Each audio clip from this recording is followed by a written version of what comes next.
that is hold fast.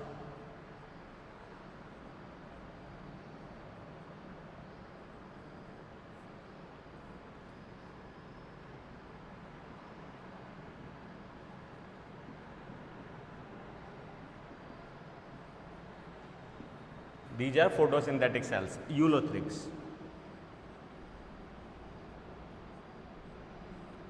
ठीक है, इस तरीके से और भी अगर एग्जाम्पल्स बनाए तो स्पाइरो वगैरह है, ओडोगोनियम है, ओडोगोनियम भी सेम ही है.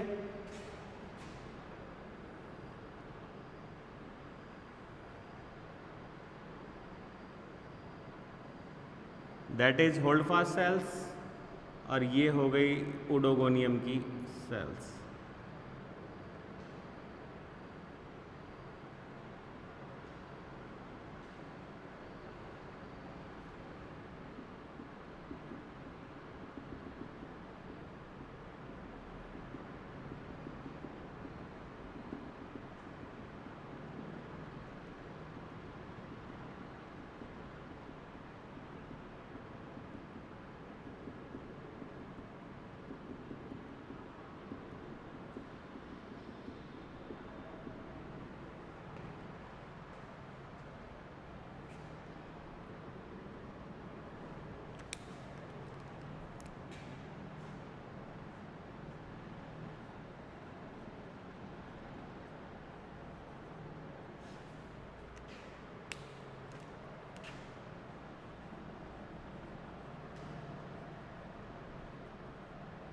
कि सिंपल फिलामेंट्स के एग्जांपल्स हैं हमारे पास में. ठीक है, स्पाइरो वगैरह की बात करें तो वो भी सेम ही है, लेकिन उसमें होल्ड फास्ट सेल्स नहीं होती. ठीक है, अब यहाँ पे एक चीज़ बोलें तो जैसे समझने की कोशिश करना, ये जैसे जलीय है, मैंने एग्जांपल भी आपको दिया था ओडोगोनियम का और कारा का, एक तरीके से प्रवाहित जल में फ्री फ्लो, वो running water, fresh water and running, तो उसके अंदर ये अपनी होल्ड फास्ट सेल से ज़मीन पे या चट्टान पे या नीचे की धरातल पे किसी भी चीज़ से, सबस्ट्रेट से जुड़ने की एबिलिटी रखते हैं, ये बहते नहीं है. वहीं अगर अपन जैसे नॉस्टॉक की बात करें तो ये म्यूसिलेजिनस अधात्री में, मतलब श्लेष्मीय पदार्थ में अनेक असंख्य, मतलब बहुत सारे, असंख्य तो नहीं कहेंगे लेकिन बहुत सारे जो फिलामेंट्स हैं वो एक साथ गुच्छे के रूप में पाए जाते हैं. वहीं अगर अपन ऑस्लोटेरिया की बात करें तो ये श्लेष्मा में घिरे हुए नहीं है, लेकिन ये गुच्छे के रूप में पाए जाते हैं जल में. तो ये अलग अलग इनकी स्ट्रेटर्जी है, अलग अलग इनका अडेप्टेशंस है हैबिट एंड हैबिटेट के अकॉर्डिंग. एक बार नोट डाउन कर लीजिए, देन फिर अपन सेकंड स्टार्ट करते हैं.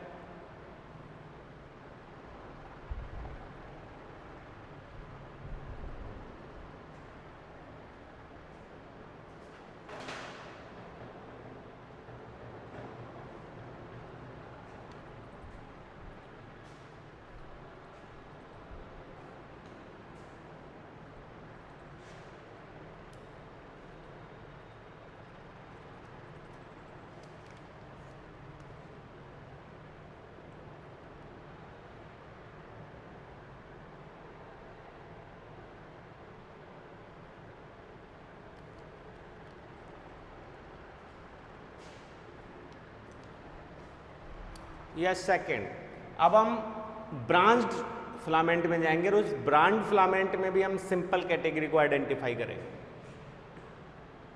मिटा देते हैं इसको.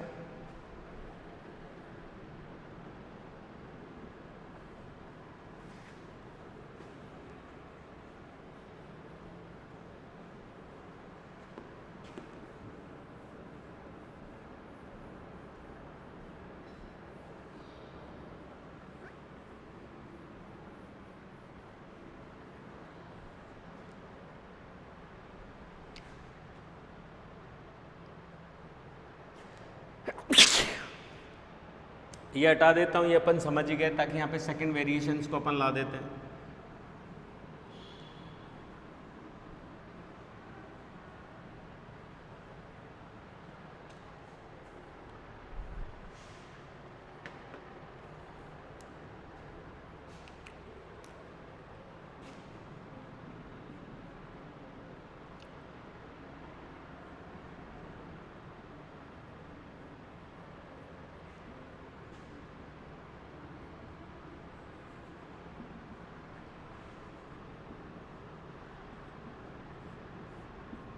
शाखन के आधार पे हम इसके वेरिएंट्स लेंगे और वो वेरिएंट्स हमारे पास आ जाता है एक कैटेगरी जैसे हम बांटे हैं तो that is simple branched.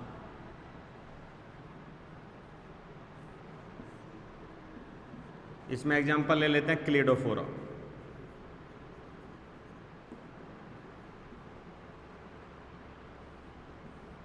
Cladophora simple example अगर इसका बनाएं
ठीक है। तो हम ये कह सकते हैं कि इसकी आधारीय कोशिका को छोड़कर बाकी ऊपर की जो कोशिका हैं वो शाखित हो जाती हैं, विभाजित हो जाती हैं, that is Cladophora.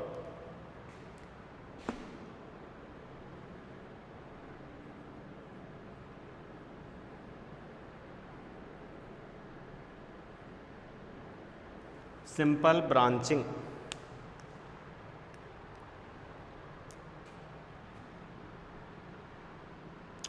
B category यहाँ पे ले लेते हैं सिंपल ब्रांचिंग के बाद में दैट इज हिटेरो।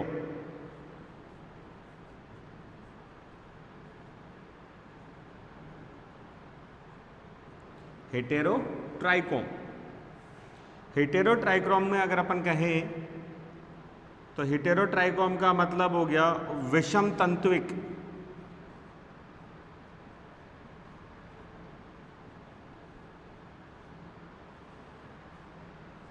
विषमता कैसे? एग्जाम्पल ले लें यहाँ पे एक्टोकार्पस,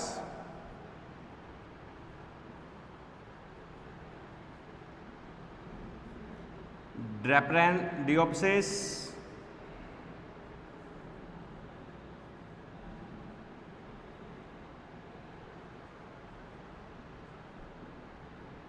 ड्रेपरेंडियोप्सिस, ठीक है।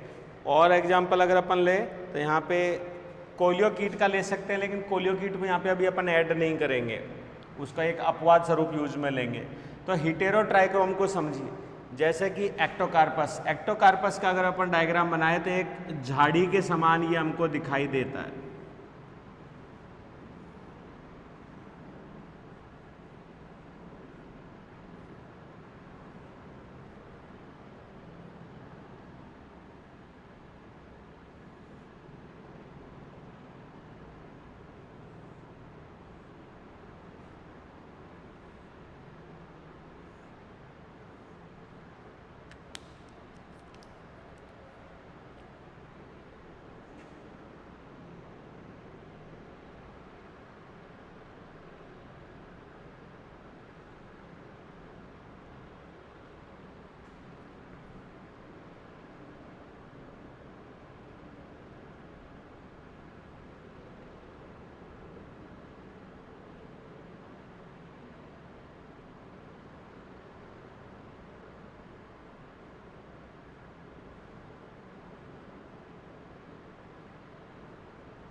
इसमें अगर अपन देखें तो that is the example of Ectocarpus.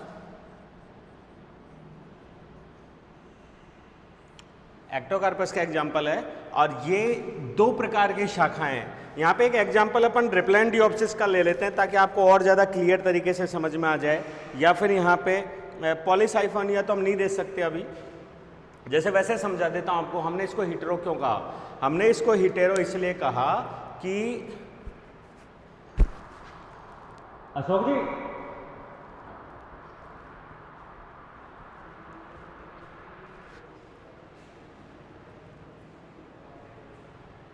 हमने इसको ड्रिप्लेन ये कहा, एक बार घर पे उगने वाली दूब घास को देखिए, ठीक है।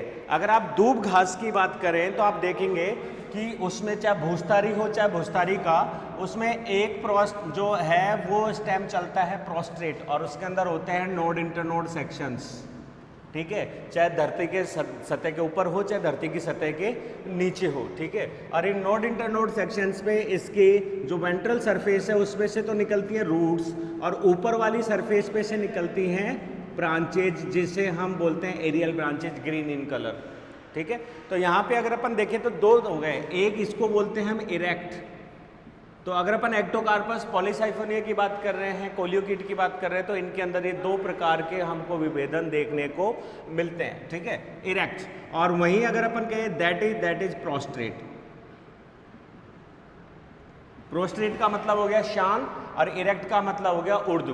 तो ये दो प्रकार के थैलस हमको दिखते हैं, इसीलिए हमने इसका नाम दिया है हिटेरो। हिटेरो का मतलब विषम, और ट्राइकोम का मतलब हो गया तंतु।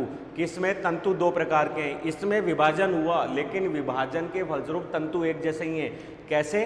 एरियल टाइप के या इरेक्ट प्रकार के, लेकिन यहाँ पे दो हो गए, तो यहाँ पे हम नाम दे देते हैं दैट इज इरेक्ट फिलामेंट, और इसकी अगर अपन बात करें तो दैट इज प्रोस्ट्रेट। प्रोस्ट्रेट को हम बोल सकते हैं श्यान, और इरेक्ट को हम बोलेंगे उर्दू तंतु, ठीक है। तो ये दो प्रकार के तंतु इसमें हो गए। देखो रहे, अरे मेरा पास टाइम में भूल गया, मैं 10 रुपये के केले, 10 रुपये की एक एप्पल आएगी, 20 रुपये का जुगाड़ थैली में ला के चुपचाप दे जाने को। ये यहीं से ला के, ये मोड है ना, कर देगा तो छोड़ जा बैग को, तो क्यों थक रहा है? हाँ हाँ चलिए।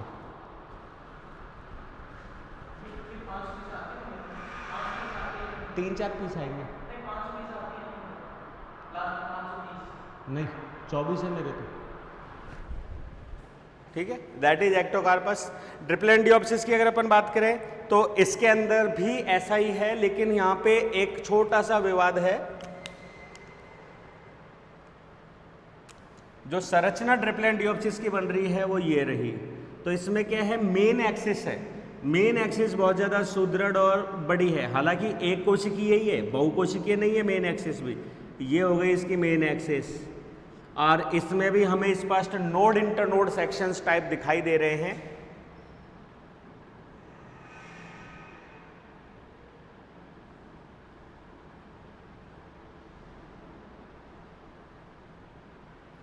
और इन नोड इंटरनोड सेक्शंस पे से जो है वो शाखाएं, ब्रांचिंग हो रही है।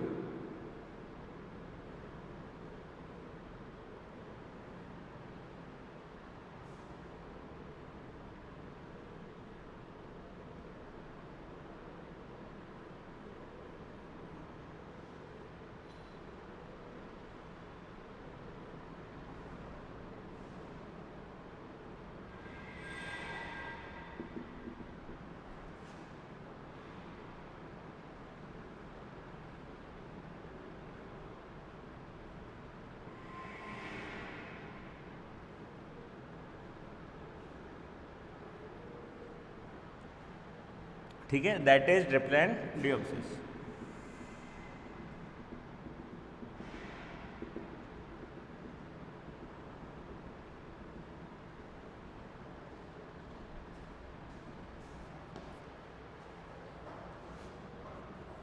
DRAPRAN डिओप्सिस, DIOPSIS।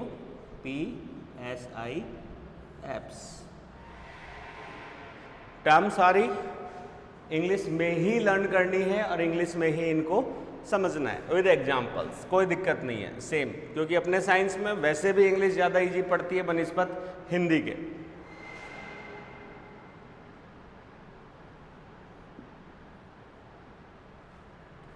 तो ये एग्जाम्पल हो गया Cladophora, simple branching, Ectocarpus and रेप्लेंटियोप्सिस की अगर अपन बात करें तो ये दोनों के दोनों हो गए कैसे, हेटेरोट्राइकस। अब यहाँ पे अगर अपन कोलियोकीट की बात करें तो इसको अपवाद स्वरूप मैं टॉपिक के बाद बताने वाला हूं आपको।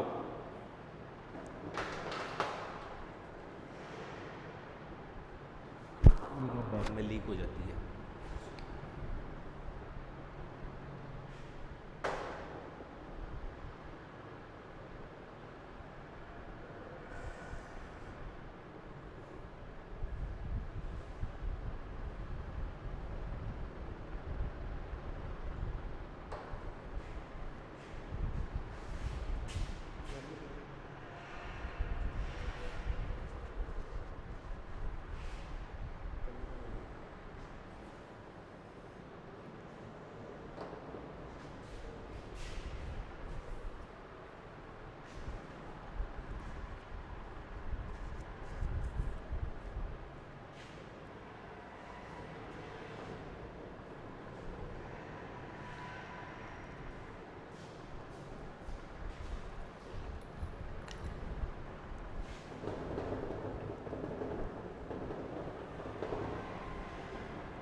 ठीक है, अब यहाँ पे हेटेरोट्राइकस के बाद अब एक पॉइंट और लेके आते हैं हम यहाँ पे, दैट इज सूडोपेरेन्काइमेटस।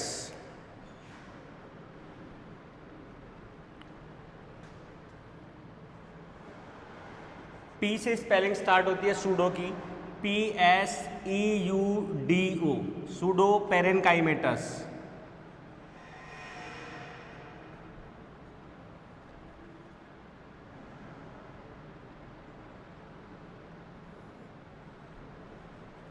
आभासी भी लिख सकते हैं इसे और कूट मृदूत की भी लिख सकते हैं। सूडो का मतलब आभासी है, आभासी मृदूत की।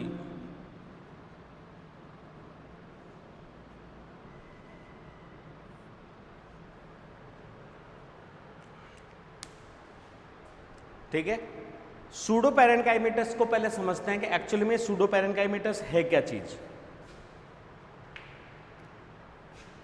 ये मिटा देता हूं।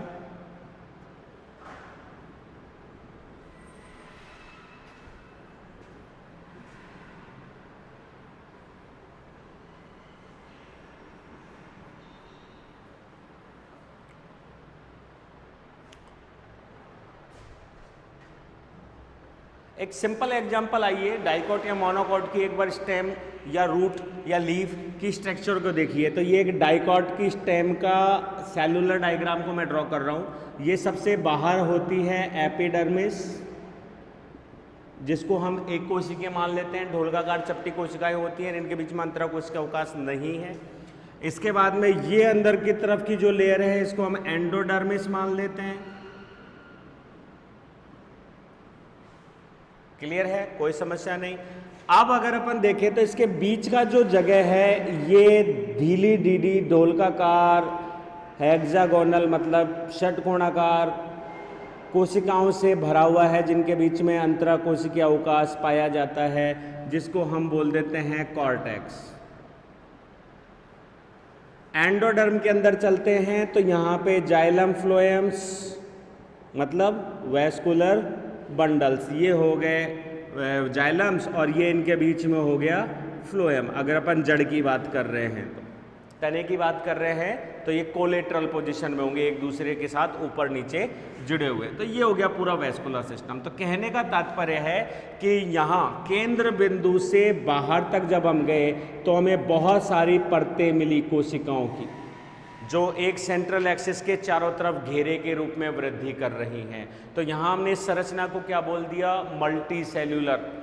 दूसरी चीज, कोशिकाएं जो है वो आपस में जुड़कर क्या बना रही हैं, उतक। कैसे उतक, जैसे कि सबसे पहले अगर अपन बात करें तो कौन से, पेरेनकाइमेटस मृदूत की, कोलेनकाइमेटस स्थूल कोण ऊतक, स्क्लेरेनकाइमेटस दृढ़ ऊतक जैसे कि जाइलम और फ्लोएम के फाइबर्स और जाइलम की ट्रैकिड्स एंड वेसल्स, ठीक है। कोलेनकाइमा की हम बात करें तो एंडोडर्मल, पेरिसाइकल और हाइपोडर्मल सेल्स की हम बात करें तो कोलेनकाइमेटस हो गई। तो इस तरीके की सेल्स मिल रही हैं। सिंपल ऊतक के बाद में अगर अपन जटिल ऊतक की तरफ जाएं तो वहाँ पे हमको मिल रहा है वेस्कुलर टिश्यू, जो कि बहुत सारी टाइप की सेल्स मिलकर एक ऊतक बना रहा है, टिश्यू सिस्टम बना रहा है। तो ये सारी चीज़ें हमने एल्गेज के लिए क्या कह दिया, इनके अंदर टिश्यू सिस्टम अनुपस्थित होता है, कोशिकीय हैं, बहुकोशिकीय भी हो गई, ये रही बहुकोशिकीय, लेकिन ये बहुकोशिकाएं भी मिलकर ऊतक नहीं बनाती हैं, सारी कोशिकाएं अलग अलग हैं। थोड़ा सा एडवांस कैटेगरी में जाएं अगर अपन कारा, पॉलीसाइफोनिया या एक्टोकार्पस की तरफ, तो हाँ कोशिकाओं में विभेदन पाया जा रहा है, जनन कोशिका अलग है, फोटोसिंथेटिक कोशिकाएं अलग है, राइजोइडियल सेल्स अलग है, मान लिया, लेकिन उनमें भी अभी भी ऊतक नहीं पाए जा रहे, टिश्यूज नहीं पाए जा रहे।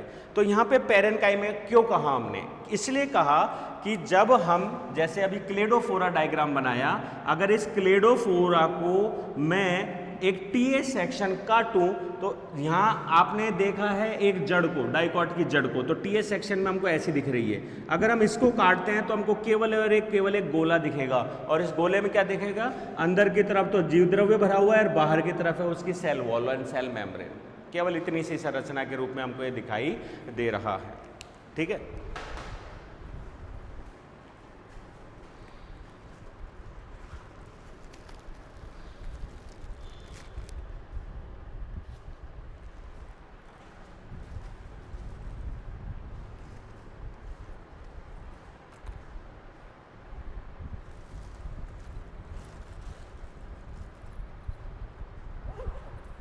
ठीक है, हमें केवल ये इतनी सी संरचना के रूप में दिखाई देगा। लेकिन जब हम पॉलीसाइफोनिया का टीएस काटते हैं तो पॉलीसाइफोनिया के टीएस में हमको इस तरीके की संरचना दिख रही है, जैसे कि ये सेंट्रल सेल हो गई और ये इसके आसपास के और कोशिकाएं जो हैं वो जुड़ रही हैं, फिर इसके बाहर की तरफ और कोशिकाओं का समूह है जो इसको चारों तरफ से घेरे हुए है। मतलब हमको बिल्कुल इसकी तरह आभास करा रहा है और हमें ऐसा लग रहा है जैसे कि इसके अंदर पेरेनकाइमा सेल्स जो है वो डेवलप हो रही हैं, जबकि हम कह रहे हैं कि इनके अंदर टिश्यू सिस्टम नहीं है। तो फिर ये ऐसी संरचनाएं क्यों हुई,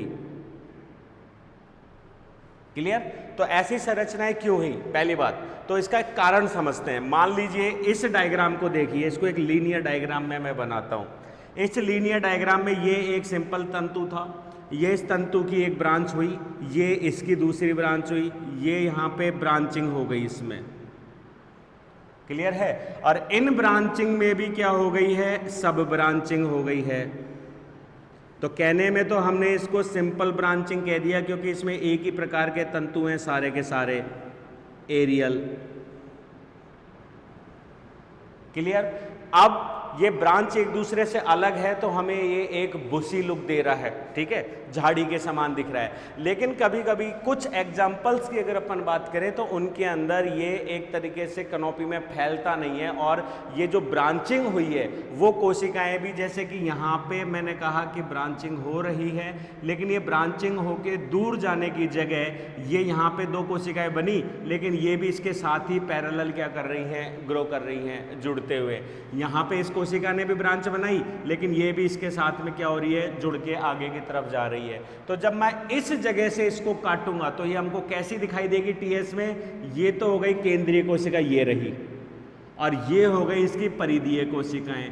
तो हमको अब यहाँ पे कैसा दिखाई दे रहा है, पेरेनकाइमेटस दिखाई दे रहा है कि एक कोशिका को घेरे हुए परिधीय कोशिकाएं पाई जा रही हैं। तो ये हमको टिश्यू सिस्टम के समान एक डेवलप्ड कंडीशन दिखाई दे रही है। तो जब हम इन सारी चीज़ों को फैलाते हैं तो एक एक दिख रही है, लेकिन जब ये सारी चीज़ें एक दूसरे में ही घुस जाती हैं, जैसे कि क्लेमाइटिस टाइप, तो वहाँ क्या हो रहा है, जब हम इस जगह का टीएस काटेंगे तो हमको केंद्रीय कोशिका के चारों तरफ बहुत सारी रिंग्स में, दोनों तरफ बहुत ज़्यादा रिंग्स में पेरिफेरल सेल्स दिखाई देंगी, परिधीय कोशिकाएं, और हमें ये पेरेनकाइमा का आभास कराती हैं, जबकि एक्चुअली में पेरेनकाइमा नहीं है। इसीलिए हमने इसको नाम क्या दे दिया, आभासीय मृदूतक, सूडो पेरेनकाइमा, सूडो पेरेनकाइमा। अब इस सूडो पेरेनकाइमा में हम दो कैटेगरीज डिवाइड करते हैं, वो पहली कैटेगरी जो सूडो पैरेन्काइमा की है वो हमारी आ जाती है इसमें कौन सी वाली, सबसे पहले सूडो पैरेन्काइमा में यूनी एक्सियल, यूनी एक्सियल की बात करें तो एकल अक्ष, और दूसरी अगर अपन बात करें तो ये है मल्टी एक्सियल, बहु अक्षीय।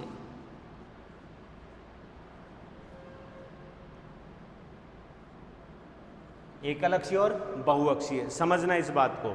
यहां पे हमने क्या किया, ये रही मेन एक्सिस, क्लियर है, और इस मेन एक्सिस की ये तो सारे के सारे लेटरल ब्रांचेज है। यहाँ पे कहीं पे भी हमने केंद्रीय कोशिकाओं को विभाजित नहीं दिखाया, ठीक है।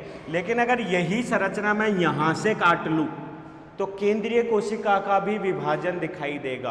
तो इस प्रकार के सूडो पैरेन्काइमा जिसके अंदर केंद्रीय अक्ष एक है और बाकी के उसकी लेटरल सेल्स हैं, पार्श्व कोशिकाएं, तो इस प्रकार का जो थैलस ऑर्गेनाइजेशन है वो एकल अक्षीय या यूनी एक्सियल कहलाएगा, जिसका हम एग्जाम्पल यहाँ पे ले सकते हैं पॉलीसाइफोनिया टाइप, ठीक है। और वहीं मल्टी एक्सियल की अगर अपन बात करें तो जिसका मेन एक्सिस भी क्या हो जाता है, एक से ज़्यादा कोशिकाओं में विभाजित हो जाता है, मतलब मेन एक्सिस जो है वो भी अनेक कोशिकीय दिखाई देती है और फिर उसमें मल्टी एक्सियल क्या बोलते हैं लेटरल सेल्स दिखाई दे रही हैं। तो उस तरीके की जो संरचना है वो किस में आ जाती है, मल्टी एक्सियल, जिसमें हम एग्जाम्पल ले लेते हैं लेमिनेरियन और निमेलियन का, ठीक है।